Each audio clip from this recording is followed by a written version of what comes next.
नमस्कार, स्वागत है आपका हमारे चैनल रियल एक्सप्रेस में। मैं काशिफ दानिश। आज़ादी की 75वीं सालगिरह पर सरकार आज़ादी का अमृत महोत्सव कार्यक्रम मना रही है। इसके तहत हर घर तिरंगा अभियान का ऐलान किया गया है।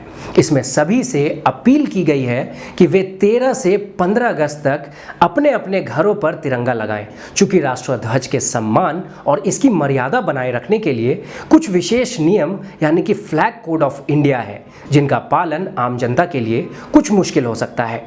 इसके लिए केंद्र सरकार ने झंडे के रखाव को लेकर बनी झंडा संहिता में बदलाव किया है।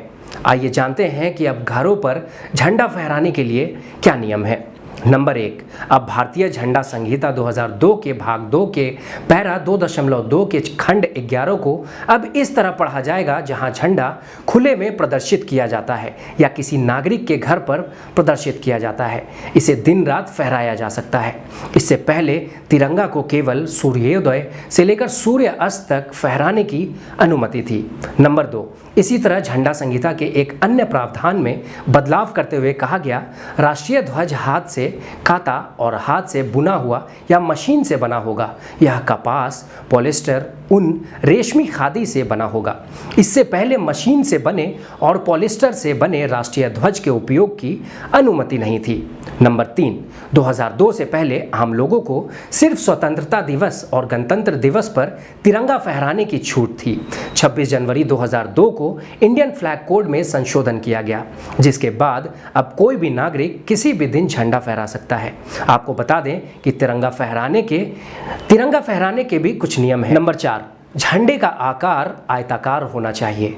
इसकी लंबाई और चौड़ाई का अनुपात 3:2 यानी कि 3/2 का होना चाहिए। केसरिया रंग को नीचे की तरफ करके झंडा लगाया या फहराया नहीं जा सकता। नंबर 5, झंडे को कभी पानी में नहीं डुबोया जा सकता। किसी भी तरह फिजिकल डैमेज नहीं पहुंचा जा सकता। झंडे के किसी भाग को जलाने, नुकसान पहुंचाने के अलावा मौखिक या शाब्दिक तौर पर इसका अपमान करने पर 3 साल तक की जेल या जुर्माना या दोनों हो सकते हैं। नंबर 6, झंडे का कमर्शियल इस्तेमाल नहीं कर सकते हैं। किसी को सलामी देने के लिए झंडे को झुकाया नहीं जाएगा। अगर कोई शख्स झंडे को किसी के आगे झुका देता है तो उसका वस्त्र बना देता हो, मूर्ति में लपेट देता हो या फिर किसी मृत व्यक्ति, शहीद आर्म्ड फोर्सेस के जवानों के अलावा के शव पर डालता हो तो इसे तिरंगा का अपमान माना जाएगा। फिलहाल के लिए दीजिए हमें इजाज़त। देश और दुनिया की तमाम छोटी बड़ी खबरों के लिए आप बने रहें हमारे चैनल रियल एक्सप्रेस के साथ।